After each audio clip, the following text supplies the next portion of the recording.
સુરત શહેરના મીઠી ખાડીમાં પાણી ઓસરતા જ મહાનગરપાલિકાની ટીમ કામે લાગી છે। આ દ્રશ્ય તમે જોઈ શકો છો, મીઠી ખાડીના છે। મીઠી ખાડી વિસ્તારના હજારો જે મકાનો આવેલા છે એમાં ખભા સુધી પાણી ભરાઈ ગયા હતા। 4 દિવસ સુધી લોકો જે છે આ પાણી ભરાયેલા પાણીના લીધે તેમને ભારે હાલાકી વેઠવી પડી હતી। કારણ ફાયર વિભાગની ટીમ પણ જે છે અહીંયા આવી પહોંચી હતી, ત્યારે તાત્કાલિક ધોરણે 3000થી વધુ લોકોના જે છે રેસ્ક્યુ જે છે ફાયર વિભાગ દ્વારા કરવામાં આવ્યા હતા અને 2000થી વધુ લોકોને પાણી ભરાય તે પહેલાં જ કાઢી લેવામાં આવ્યા હતા। પરંતુ આ દ્રશ્ય તમે જોઈ શકો છો કે જે રીતના ગંદકીનું સામ્રાજ્ય જોવા મળી રહ્યું છે।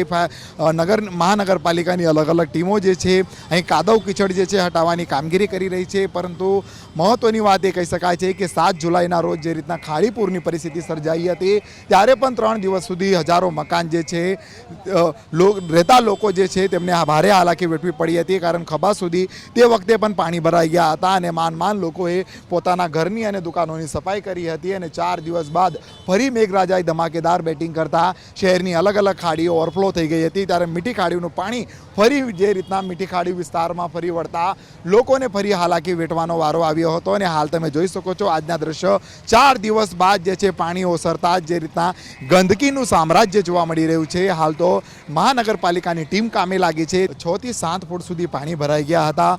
અનેક જે મકાનો જે છે પાણીમાં ગરકાવ થઈ ગયા હતા। સાથોસાથ જે લોકોએ પોતાના ઘરની બહાર પાર્ક કરેલ મોપેટ હોય, કાર હોય કે પછી રિક્ષા, ટેમ્પો હોય, તમામ પાણીમાં ગરકાવ થઈ જતા ભારે નુકસાન જે છે લોકોને જે છે ફરી જે છે નુકસાન ભોગવવાનો વારો આવ્યો હતો। આ પરિસ્થિતિ તમે જોઈ શકો છો કે ફરી જે રીતના સર્જાઈ છે, લોકોમાં ભારે આક્રોશ જોવા મળી રહ્યો છે। કારણ સુરત મહાનગરપાલિકા કરોડો રૂપિયા જે છે મીઠી ખાડીની સફાઈ પાછળ ખર્ચ કરતી હોય છે, પરંતુ આ ખાડીપૂર ફરી સુરતમાં જોવા મળતું હોય છે। કારણ જે રીતના વર્ષોથી જે છે આ ખાડીપૂરની મોટી સમસ્યા જોવા મળી રહી છે, ત્યારે જે રીતના સ્મશાન ભૂમિ પણ અહીં બનાવવામાં આવી છે કરોડો રૂપિયાના ખર્ચે, ત્યારે દર ચોમાસામાં સ્મશાન ભૂમિનો રસ્તો લોકો માટે બંધ થઈ જાય છે। કારણ જે રીતના ખાડીપૂર આવે છે ત્યારે સ્મશાન ભૂમિ પણ જે ખાડીના પાણીમાં જે છે ગરકાવ થઈ જતી હોય છે। આ પરિસ્થિતિ જે છે તમે સુરત શહેરની જોઈ શકો છો અને લોકોને જે છે દર વખતે હાલાકી વેઠવાનો વારો આવે છે। બાળકોના શિક્ષણ પર અસર પડતી હોય છે। કારણ હાલ તો જે રીતના 2 દિવસ શાળામાં રજા જાહેર કરી દેવામાં આવી હતી, પરંતુ શાળાઓ રાબેતા મુજબ શરૂ થાય છે, પરંતુ આ ખાડીપૂરનું જે પાણી અહીંથી ઉતરતું નથી, એટલે વિદ્યાર્થીઓની શૈક્ષણિક અસર વધુ જોવા મળતી હોય છે। લોકો કામ ધંધે જઈ શકતા નથી, લોકોને જે છે પોતાની નાની મોટી જે રોજગારી જે છે તે ક્યાંક ને ક્યાંક છીનવાઈ જાય છે અને લોકોને આર્થિક નુકસાન પણ જે છે ક્યાંક ને ક્યાંક જે થતું હોય છે। આ પરિસ્થિતિ છે સુરતના લિંબાયત વિસ્તારની છે।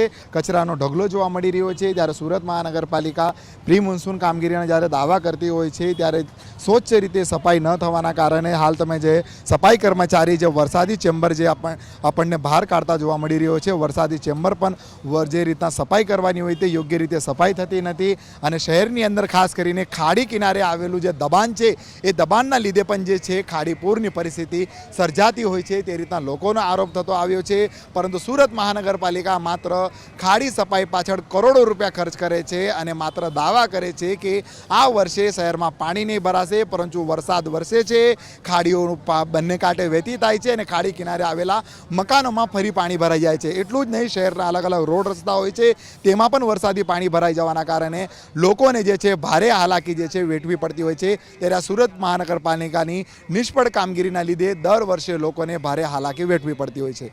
કેમેરામેન વિજય ભૈસાની સાથે પ્રશાંત વિરે, જી મીડિયા, સુરત।